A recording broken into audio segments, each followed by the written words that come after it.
Saya tanya akhwat kita di belakang, mana Anda pilih? Setiap detik dihormatin oleh anak atau setahun sekali? Hari Ibu itu ada kisahnya sendiri. Banyak referensinya, malah kalau kita buka internet itu terlalu banyak. Apa sebabnya, apa kisahnya gitu kan. Di antaranya sudah sering saya sampaikan. Jadi ada banyak ibu-ibu juga yang sempat ribut di Amerika itu karena tidak pernah dikunjungi oleh anak-anaknya gitu kan. Sehingga mereka minta minimal setahun sekali pada saat sudah masuk panti jompo, itu nggak ada lagi anaknya yang datangin. Maka mereka sampaikan kepada pemerintah Amerika untuk diadakan khusus tanggal biar hari ibu, biar mereka bisa datang melihat kami gitu. Karena kalau sudah kerja, kalau sudah balik, sudah disuruh kerja keluar rumah, lalu kemudian mereka mandiri. Orang tuanya tinggal dimasukin panti jompo, sampai ada yang meninggal pun orang tua tidak diurus lagi. Ditelepon oleh panti jompo, nih orang tua kamu sudah meninggal, udah urus aja jenazahnya berapa biayanya saya transfer. Selesai. Ya. Nah maka karena itu mereka harusnya gitu kan, harusnya merayakan itu, mengadakan hari itu. Salah seorang syekh, saya lupakan di Mesir, kemarin ada kisahnya dia tulis dalam sebuah buku. Kalau nggak salah pengalaman beliau pribadi. Satu waktu beliau lagi ke Jerman, kemudian jalan. Di pinggir jalan ada satu ibu, sudah sangat tua gitu. Ibu ini mau menyeberang jalan, tidak ada mobil yang berhenti kasih jalan. Sudah bungkuk pakai tongkat. Terus mobil lalang tidak ada yang kasih jalan. Sampai kalau tidak salah dia bantu jalan, nyeberangin jalan gitu. Lalu dia bilang pada bukunya itu, mungkin ibu ini atau nenek ini pada saat dia masih muda, kalau dia jalan, semua mata akan melihat ke arahnya. Tapi begitu dia sudah tua begini, tidak ada yang mau kasih jalan aja, tidak ada yang kasih. Dan ini sangat berbeda kalau dalam Islam. Ya, dengan Islam itu tidak mengenal masa setahun sekali. Setiap saat seseorang itu sebelum ya orang tuanya lemah, sebelum tua pun sudah harus bakti. Dari dia masih kecil, kemudian sampai orang tuanya tua, sampai orang tuanya sudah mati, tetap disuruh berbakti. Yang itu, suruh berbuat baik, suruh kunjungin teman-temannya, suruh doain, suruh bersedekah, suruh haji dan umrah kalau dia sudah meninggal. Jadi bakti kepada orang tua itu tidak mengenal waktu, ya, tidak mengenal waktu. Kalau ibu Anda minta kado, jelaskan dulu, Bu, saya akan kasih kado, ya. Tapi tidak ada hubungannya sama tanggal ini ya Bu. Ibu setiap saat minta apapun saya kasih. Ibu apapun yang ibu butuhkan selama saya mampu saya kasih. Sebagai bentuk perintah dari Allah bakti dengan ibu. Gitu kan? Jelaskan, berikan penjelasan. Itu termasuk amar ma'ruf dan nahi mungkar.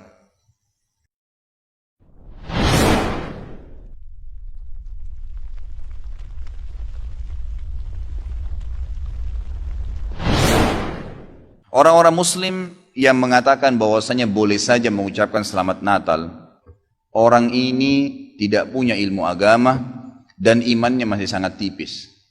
Nggak bisa saudaraku, mengucapkan selamat Natal kepada orang Nasrani sama mengatakan selamat Allah punya anak.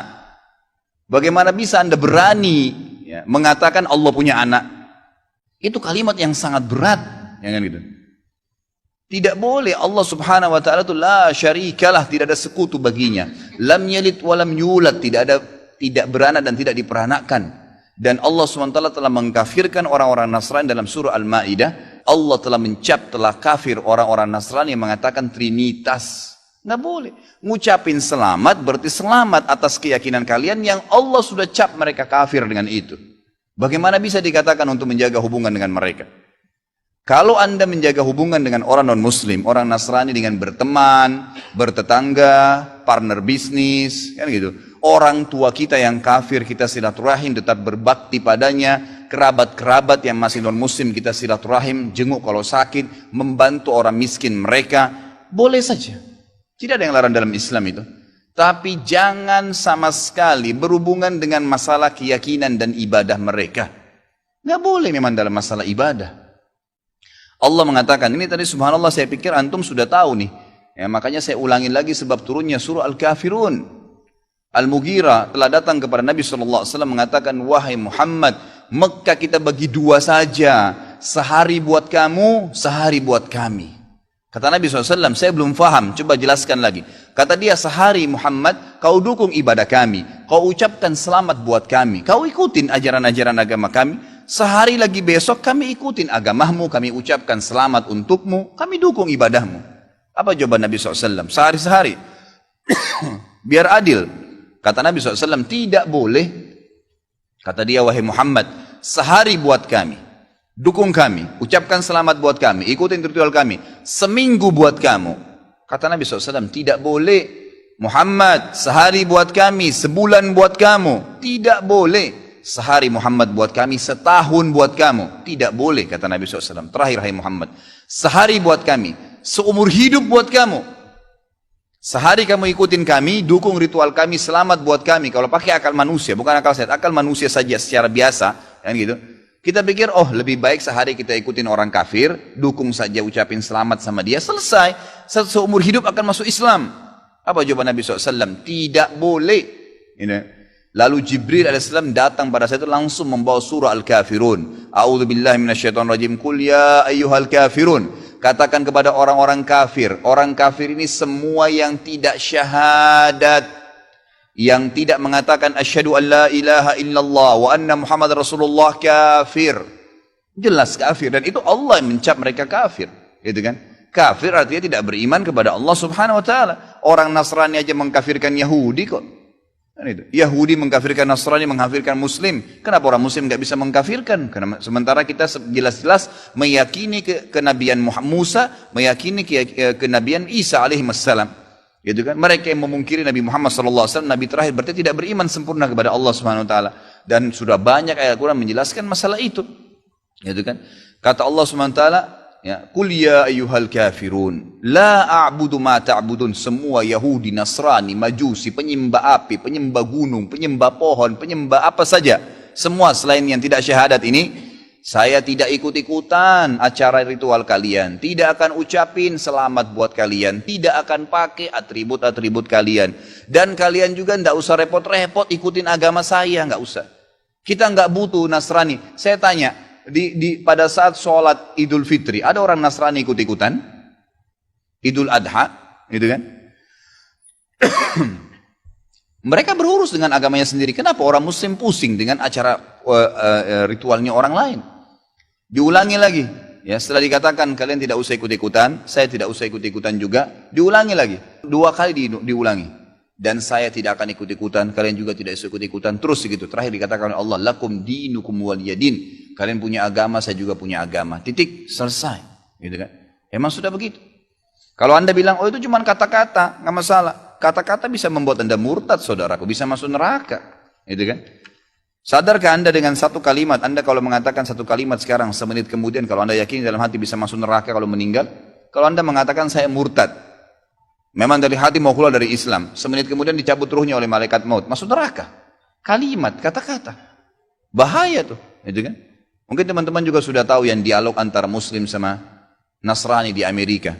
Si Nasrani mengatakan, kenapa kau tidak ucapkan kalimat Natal, selamat Natal buat saya? Kata si Muslim, ya kata si Nasrani, itu kan cuma kata-kata. Kata si Muslim, kenapa, apa kau sudah syahadat? Si Nasrani bilang, enggak. Kenapa kau enggak syahadat? Dia bilang, kalau saya syahadat, saya tinggalin agama saya. Kata si Muslim, itu kan juga cuma kata-kata. Sama, gitu kan? Jadi enggak boleh. Tapi hal-hal yang ditoleransikan dalam agama silahkan. Tadi saya bilang berteman, bertetangga, silahkan. Tapi jangan dukung masalah ibadahnya. Enggak boleh. Sampai pernah ditanya kepada Syekh Bimbas, apa hukumnya? Orang-orang, mohon maaf ini teman-teman kita, semoga Allah berikan hidayah yang belum tahu, yang menjadi security menjaga gereja misalnya, atau orang-orang yang menjadi tukang parkirnya karena lagi banyak mobil, halalkah pendapatannya? Bolehkah itu? Fatwa ulama tidak boleh. Karena ada hadis Nabi SAW yang berbunyi, kalau ahli kitab, khusus Yahudi dan Nasrani terutama, kalau mereka sedang beribadah di tempat ibadah mereka, jauhilah, karena laknat Allah sedang turun. Hadis Nabi SAW. Kenapa nggak bisa cari rezeki di tempat lain? Subhanallah, rezeki itu sudah dibagi oleh Allah SWT. Hati-hati saudaraku, gitu kan? Jadi orang yang mengatakan seperti ini karena tidak paham agama. Bagaimana bisa dia mengatakan Tuhan punya anak? Gitu kan? Jadi tidak boleh sama sekali ikhwah, yang nggak boleh. Jadi kita harus tahu mana yang boleh dan mana yang tidak boleh. Dan Anda wajib ingkar mungkar. Ingatkan apa yang saya sampaikan tadi. Kalau juga dia tidak mau dengar, selesai, gugur kewajiban Anda.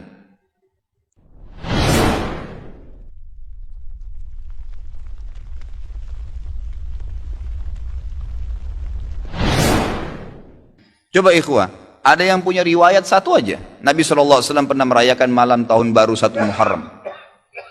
Tidak pernah satu kali pun Nabi SAW merayakan tahun baru Islam 1 Muharram. Tidak pernah ada malam lebarannya dan seterusnya.